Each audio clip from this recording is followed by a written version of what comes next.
their life where they can finally say, this is what happened to me, without it turning them back down or making them feel shame or guilty or making them depressed. Don't get me wrong, therapy and stuff is good. Y'all still go to your therapy and stuff. That is good. I'm not, disclaimer, I am not saying do not go to therapy. I am saying that even though some people do go to therapy, it takes them to, and the therapy does help them get to that point in life where they can mature to handle it. I couldn't handle it. To be honest, I couldn't handle it. I was 13 years old when I was raped like that. And that hurt. Do you know what it's like to be raped?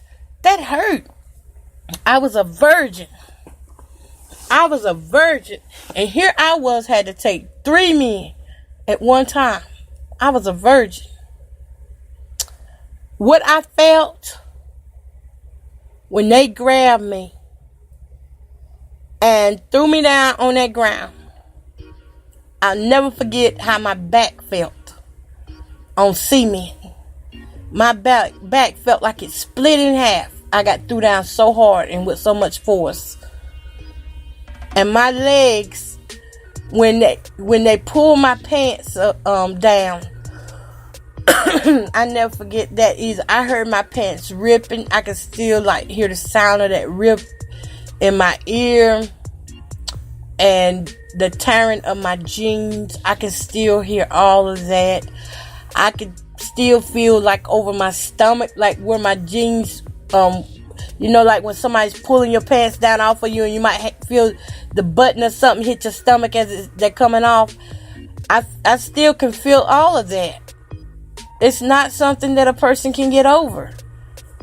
I can feel when they put my legs up, and I thought they were going to break my legs over my head. I mean, really. I thought they was going to break my legs. That's how bad it was. I could feel the hands around my ankles, and how the other two will hold while the other one do what he got to do. I felt all that. I remember screaming so loud. It was hurting so bad. I got up bloody. My clothes were ripped off me. And I walked a half a mile home. And I got on that chair in my living room. In my mom's living room. I was living with my mom at the time. I got on that chair. And I balled up like a baby. At that time, I couldn't even take a shower. I was so sore. My stomach was so sore. Those men do not know what they did to me. I was so sore on the inside, both physically and mentally, that I couldn't move. I think I stayed on that chair 2 or 3 days, and then I would stay in my bedroom. I think that's when I really withdrew from my family a lot. And I think that's part of the reason why I felt like I had to leave home when I was 15 years old.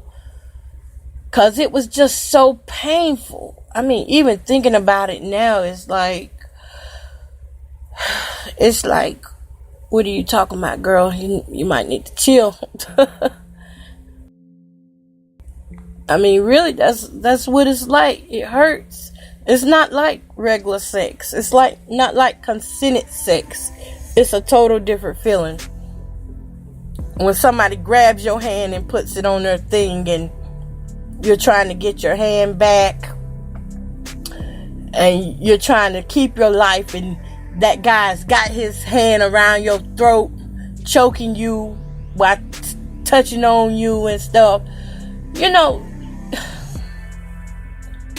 I suspect, really, to be honest, that there are more people out here that have been sexually abused than we can count for. And I'm not even talking about by strangers. I'm talking about by family as well.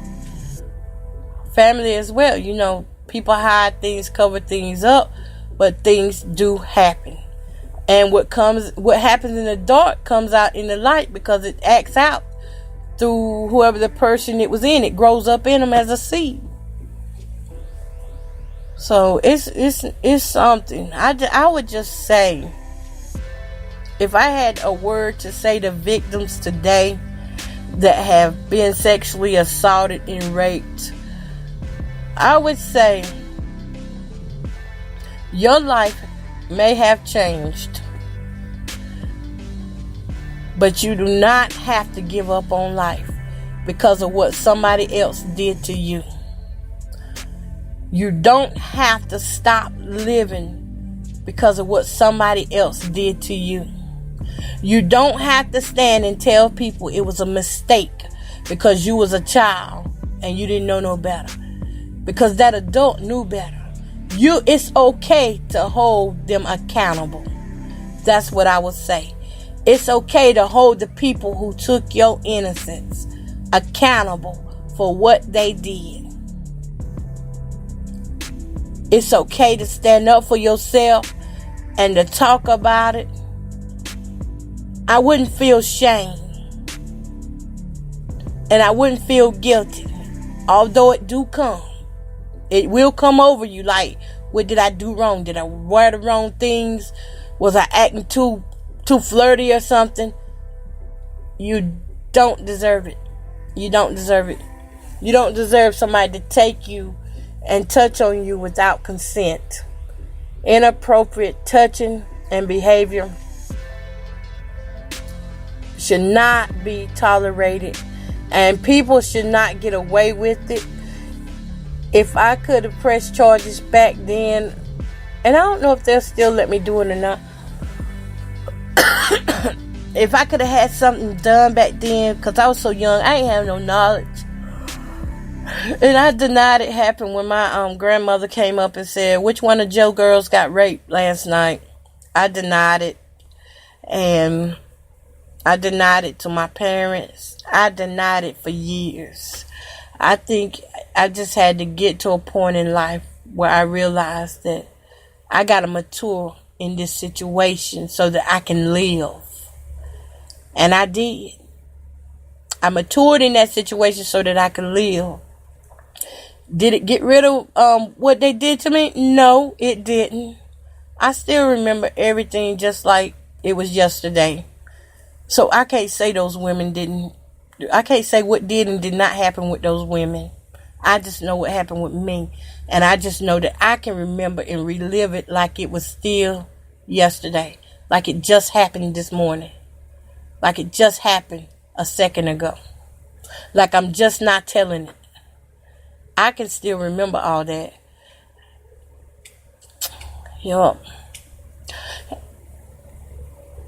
It's a difficult time, and when I see a lot of that in the news, I have to read that, and then once you see it come on TV and you see sexual assault, then it reminds you of yourself instantly. It reminds you of what you have been through. But thank God, I didn't die in it. A lot of women have died in it. Thank God I didn't die in it, though. And sometimes it get a little hard to talk about. It do. But I'm okay right now. But I will say, when it happens, it affects how you look at men again. It don't make you want to be gay or lesbian. Not for me, it don't. But it affects how I approach men, how I allow men to approach me, how I allow men to talk to me. It gives me a defense. It gives me a defense that's like, if I feel like a red alert is on, like a red flag is up, I'm not going to talk to a guy. Even if it's about business. I will back away from it if I feel like something isn't right. Because, even in ministry and stuff, you have guys that try to hit on you, pastors that are married that try to hit on you. And it makes it even worse to the person who has already been assaulted or bruised. It really does. It makes it worse. Because now we feel like, I can't even trust the pastor. I can't even trust the deacon. And y'all telling me to ride with the church? You know what I'm saying? So it brings up a defense where you don't want to do certain things by yourself. Certain things you will not try to take on by yourself. I will not work with no males or females. Like, if we're in the office by ourselves, I will not do that.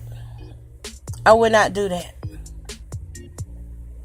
I think that's why I work so much better at home too. My stay-at-home jobs, I think that's why I'm so much better at that too, because when that defense mechanism kicks in, it's kind of hard to tune it down some, and people might think you weird, but they don't know what you've been through. They don't know what you've been through. And sometimes it make you feel like you ain't normal because you got so much defense going off. Stores and stuff. Oh my God, when we go to stores, my grandbabies are like, Grandma, stop acting like that. Because I get them girls and I be like, everybody hold my hand. When we're at family reunions or we have cookouts or something, I'm like, I got the babies. Y'all come over here with me. I'm always putting the girls right there with me. I mean, and that's just my normal. That's my normal since this has happened. And I don't question, would I be different if I had not been assaulted? I don't know, so I don't question it.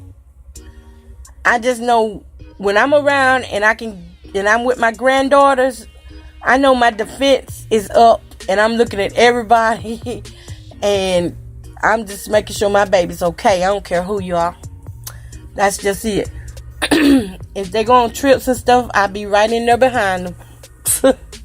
And I'm teaching them at the same time, don't let nobody touch you inappropriately.